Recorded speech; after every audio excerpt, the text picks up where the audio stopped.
What up? What up? What up? Welcome back to the Mic Check Podcast. This is T Word, the People's Champ. Thanks for tuning in on this Friday edition. We actually weren't gonna have this streaming today, but due to unforeseen circumstances, we streaming. So hopefully you all will enjoy this. We've been trying to um establish a streaming schedule. So far, we're looking like Monday through Thursday at 11 a.m. I'm working out times for Friday. We do have some interviews coming up in the very near future. Those will kind of be randomly either posted to the channel or we may do them live. So just be on the lookout. Don't forget to turn on the notification bell. You know, make sure you're subscribed to the channel so you can get everything as it comes through. We want to make sure that you're able to engage and participate with the content and get in on a live conversation. So just so you guys are aware, before the show gets all the way started and all that good stuff, um, I wasn't going to stream today because I had to go into the office to do some work. But unfortunately, I tested positive for COVID, so I'm not going to be leaving the house basically for a few days. So instead, I'm going to go ahead and go hard on this streaming, and hopefully, we can get a nice little audience together and we can have a good old time on the internet talking boxing, football, basketball, whatever sports related. You want to talk about track and field, maybe you can inform me on some stuff, that type of thing. But at any rate, we're going to give you some great news. I don't know how long this stream is going to last. If we get some visitors, uh, probably last a little longer. If not, I'm going to give you the sports topics I want to talk about today. We've got Alvin Kamara, Patrick Mahomes, Adrien Broner, Michael Williams Jr., the zone, and a couple other things. And then we'll probably go ahead and get on up out of here unless we get a guest. It's Friday, so we may actually get more participation than usual today. But like I mentioned, I do have a little bug, so forgive the little throat clearing and things like that. Not trying to be rude or anything, just you know, trying to stay clear, drinking my water, staying hydrated. Hopefully, I get over these symptoms real quick without this isolation. So I'm gonna go ahead and crank this music up for just a moment, and then we're gonna go ahead and get started. I'm just queuing up the content for today. We're gonna rock. Okay.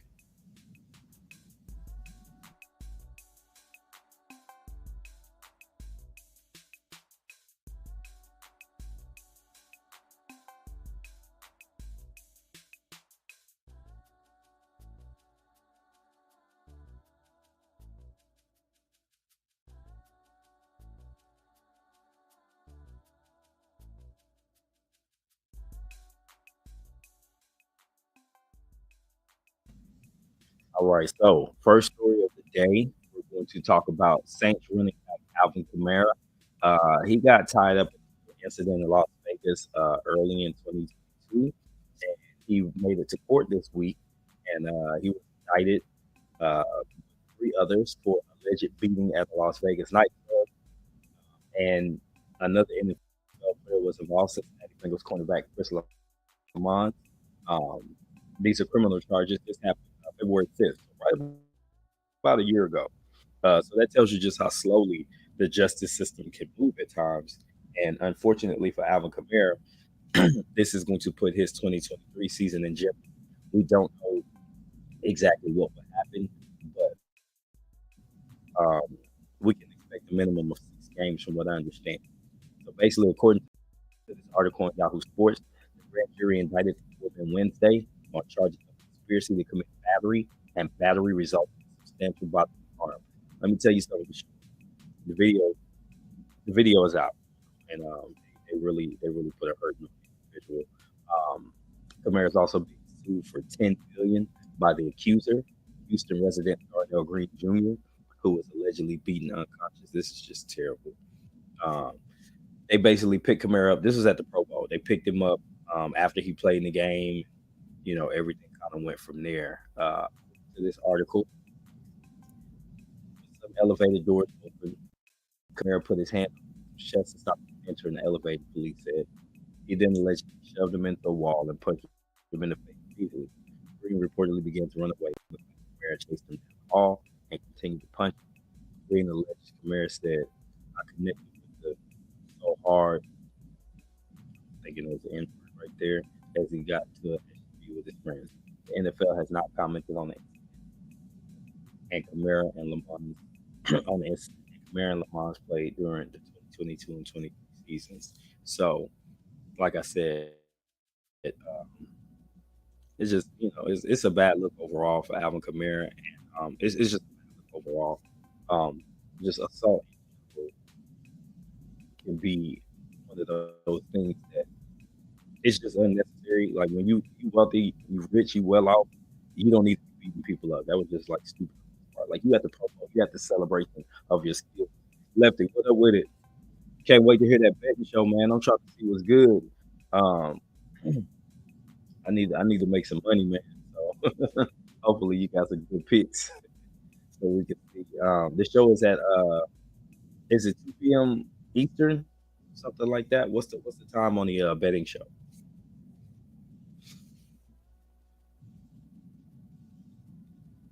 Meanwhile, I also want to talk about this particular topic.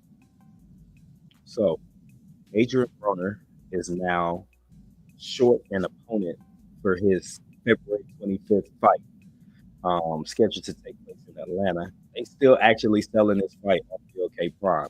So yesterday on Thursday, Michael Williams Jr. dad took to Twitter or social media, and he posted a picture of his son with looks like a swollen jaw. If you ever had an abscess, anything like that, just a big jaw. So it looks like it's a broken jaw. Uh, he mentioned some hard, unnecessary, unnecessarily hard sparring 9 days out from the fight. So his son will be unable to participate. And you could believe this was going to be a fairly decent payday for the young man. But for whatever reason, he was participating in sparring and got injured. So he's going to be pulling out of the fight officially. And this time, it's looking like this fight is probably going to be called off, but you do have other fights on the card. You got Mickey Bay and Kevin Farmer, and if it's BLK, you've already got the date, you've already got the venue. I think you just adjust price and make it $10. I'll say $9.99. Make it $10 and just let the card go on without Adrian Broner. Schedule him for another day, so you keep the date, the venue, because this is a lot of people that basically, from my perspective, were expecting to work and then all of a sudden ain't getting to work. So if you want to do good by the people, show some good face, I think that should be done here.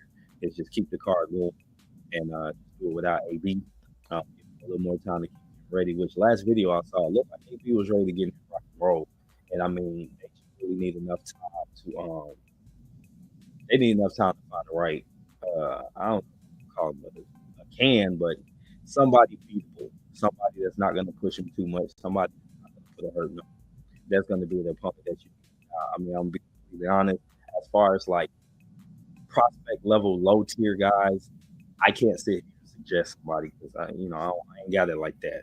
But all I can say is that's what you need for Agent Broner. If they're serious about 3 fights this year, um, the first fight has to be something that builds his confidence and makes him feel comfortable throwing punches and just kind of get back to like competitive boxing. And then the next fight, you step it up just a little bit. And then, I mean, a lot of people are saying it.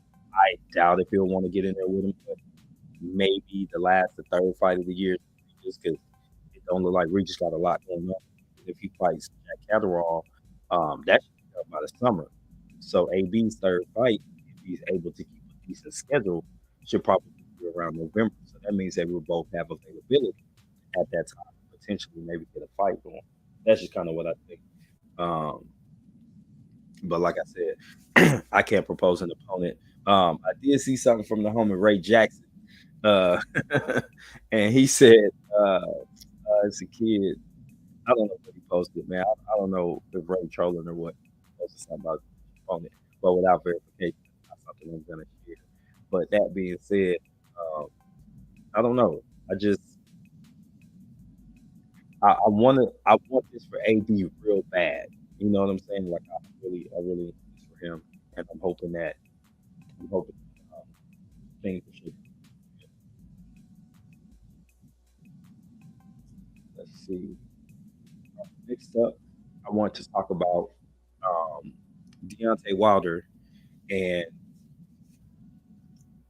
his recent. He talked to 7/8 Sports TV, and basically Wilder said Rumors out that he's not getting paid by PPC and things of that nature. He's looking elsewhere to get his fights paid for, and that's a narrative that's being run with. But he actually clarified and said everything was good. I mean, it's all good. There's no issues. His money is fine. Their business relationship is fine. So, in my opinion, I don't see what the big deal is on why why people are taking these little small snippets, these little 5 or 10 second sound bites, and spinning it into something different. And what's crazy about that is like the mainstream media, sometimes they do that, right? Like they just looking for a little tidbit so they can paint their own picture. But when we're talking about podcasters who have time, who are always looking for content, why wouldn't you take the totality of the content and then break that down? Like to me, that's what I like to. I don't like to just take a little sound bite. Like I did a retrospect on the Stephen Fulton interview with Brian. Now he did like 30 minutes, but I took a 6 minute clip and I analyzed that 6 minutes. But it took me 10 or 12 minutes to do so. But it didn't it I took the part of the interview that had the most context for everything that he talked about. Specifically, he talked about why he was comfortable going to Japan to fight. He talked about why he was trying to fight Brandon Figueroa. He talked about fighting during Ramadan, like all these different things was in that clip. So I used that specific section because it encompassed pretty much the whole interview. The rest of it was just them kind of having general conversation. So to me, you still were able to actually get the truth from what he was saying. I didn't leave anything out that was important. When you got some of this reporting that's going on, and I'm going to put that in air quotes, when you have that going on, a lot of times um, these dudes don't really understand what reporting is. So they'll take a little piece of something and it just supports their biased narrative, and then they run with it, and that just pisses me off. So as far as Deontay Wilder goes, it sounds like he's happy, he's comfortable. It sounds like the Andy Ruiz thing is a go.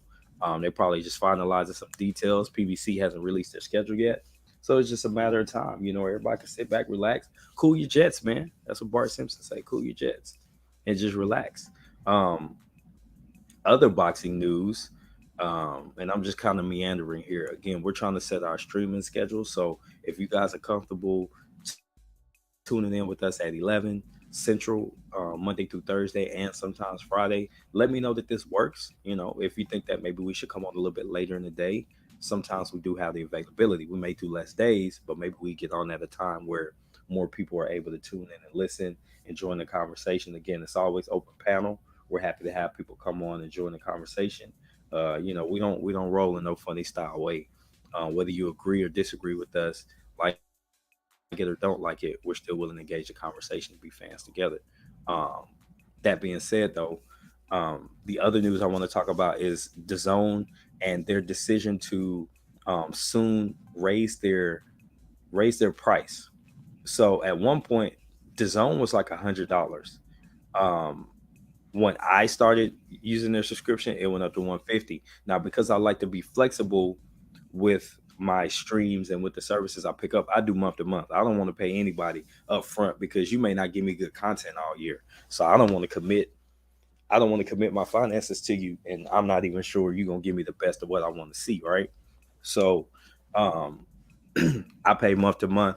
So $20 a month, it isn't bad. You're getting fights like typically 2 to 3 weekends out the year on the zone. And even if it's not a lot of cards you like, it's boxing. And for some of us, on a Saturday afternoon at 1 o'clock, they got a card on with people that I don't know about. These are guys who might be coming over to the US and fighting, and you'll have some familiarity with these opponents sometimes. So it's kind of cool just to keep your finger on the pulse of boxing. Um, but $20 is already, a fairly decent amount. Now they're going to take it up to $25. So now just in a year, you're looking at $300 to watch okay boxing. And you have these people who are willingly paying that, but then they complain about having to pay for a pay-per-view with name brand marquee stars. Like that doesn't make sense to me.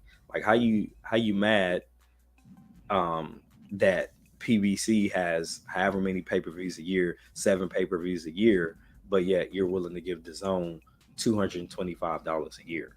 You know, that's and you're not even getting the best of the best. You're getting whatever they decide is good.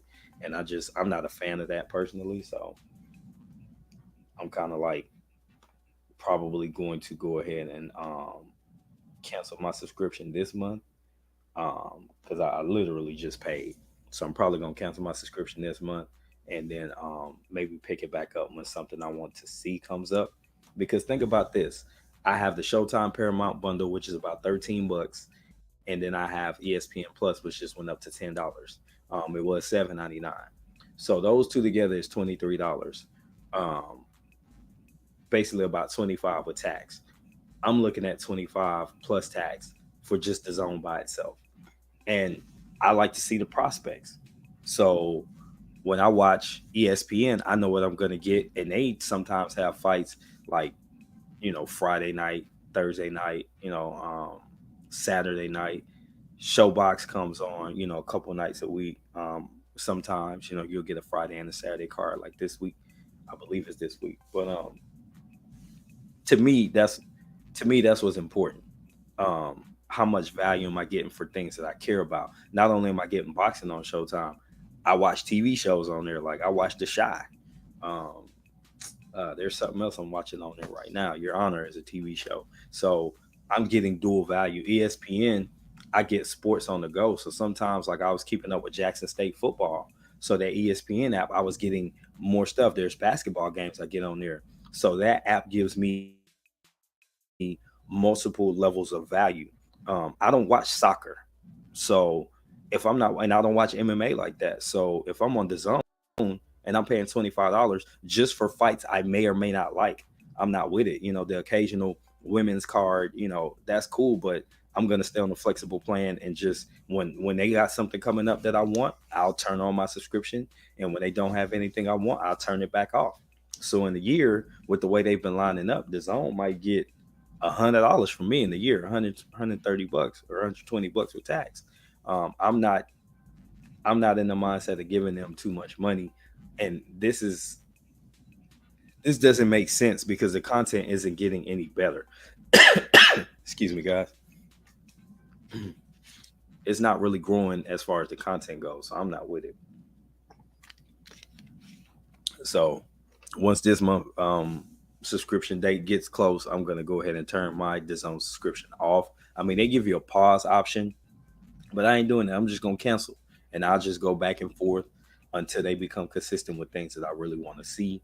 And I mean, they're getting that NFL thing, and if it's going to give you the opportunity to, watch NFL games like a day after, then that might be something I want to keep throughout the football season. I might buy a 6-month package because I'm a big football fan. So that will make sense for me. The NFL actually has a product that does that. They have the Game Pass. So I don't even know what the zone's deal with the NFL is going to look like. Some people are pointing to the like a couple European teams or like a European division, but logistically that's a nightmare for the NFL, and they're about making money, not spending money just to spread the product somewhere that those people are willing to pay just to see like 4 games a year right now.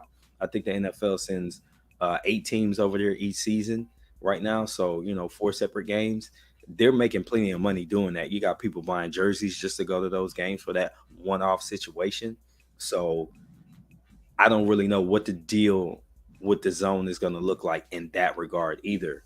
So from a value standpoint, I'm just I'm not sold that it's something that I need to keep for long until I see that they're putting on, if they put out a schedule that shows me they got fire fights coming up, at least one fire card every month, then maybe I could legitimize that in my head. Like, okay, well, I know I'm getting this card and it's loaded.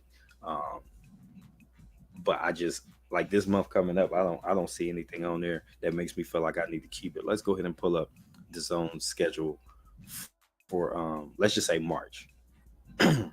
So I'm using this app called Boxing Showtimes, and it lets you filter by network. So we're gonna do that. So let's see. We're gonna do the zone and the zone pay per view. Uh, yeah, we're gonna do that. All right. So we got the filter set.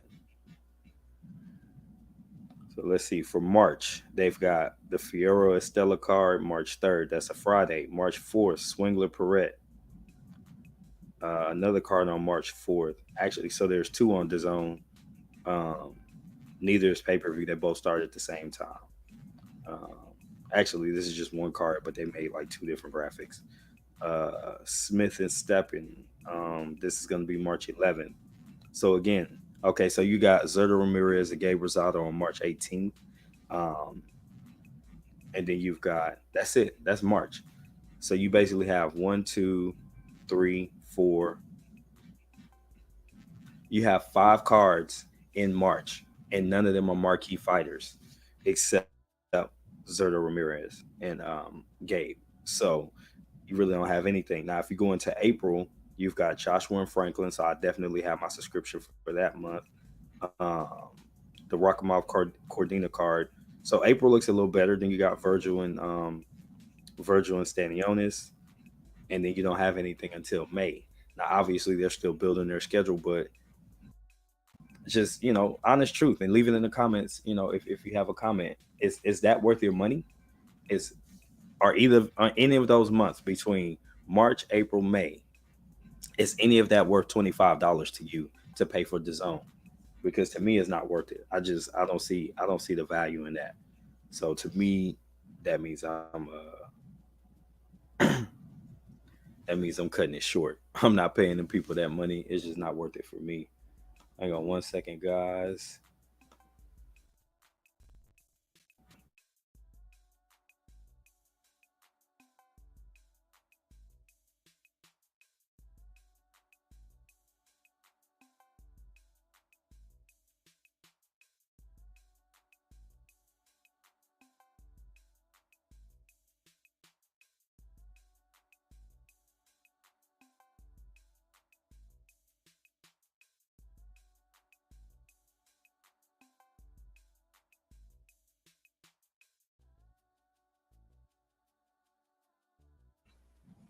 All right, sorry about that. I'm back. All right, all right. So I covered pretty much all my topics already. Looks like everybody's quiet today. Probably got a lot of this, a lot of that going on. But that being said, um, last thing I wanted to talk about. Um, last thing I want to talk about is Patrick Mahomes. So Patrick Mahomes was at the Chiefs parade, and it looks like they have like a faux Super Bowl trophy because he was real like carefree with it.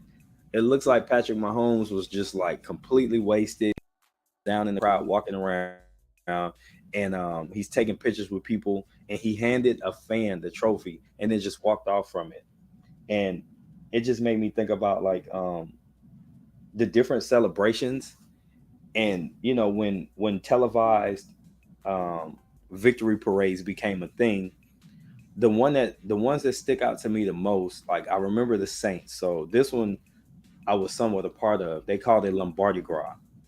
So it was the 2009 Super Bowl season. So it's 2010 Mardi Gras, and in New Orleans. And I mean, it was a super lit time. If you ever been to Mardi Gras, then you know what I'm talking about. If you haven't been, you definitely should go at least once in your lifetime. It's coming up soon. I think it's this coming Tuesday. So that being said, you had Saints players littered all over. So the way Mardi Gras is set up, for 2 weeks leading up to Fat Tuesday, there's parades pretty much every day. Sometimes there's 2 to 3 parades every day. So we we got this whole city just under siege with all these tourists, and then you got everybody that used to live there that comes home, and the city is just overwhelmed. It's so bad you can't even get your cell phone to work at half the places. Well, anyway, that particular year, the Saints players were in like all the different parade crews. So just to give an example, you have like the crew of Bacchus, the crew of Endymion, the crew of Rex, the crew of Zulu, and it's usually considered like some type of honor to be the king or queen of a court. They do like the court with the duke and all that stuff. And then you get to be on the parade floats and all that. So all these different crews are just plucking these Saints players and putting them out there. So you're able to get like or trinkets or whatever from Reggie Bush, or I don't think Drew Brees did anything that particular year. But I mean, it was super lit. I mean, the Saints had like a lot of urban players that year. So when I say like completely lit up, like wasted, those players had a really good time because you're sitting on a parade float for hours at a time, just getting pulled through the city by a tractor. And it's just a really exciting mood. You know, the city's always electric on Mardi Gras anyway. And then you add on the fact that the Saints had just won the Super Bowl. So the whole vibe was just like celebration. Because you have to think the New Orleans Saints are a team that had never won anything for years and years till Drew Brees came. And then he got there in 2006. And within 4 years, they were winning a ring for the first time. The team had been around forever, 44 years at the time before they won the big one.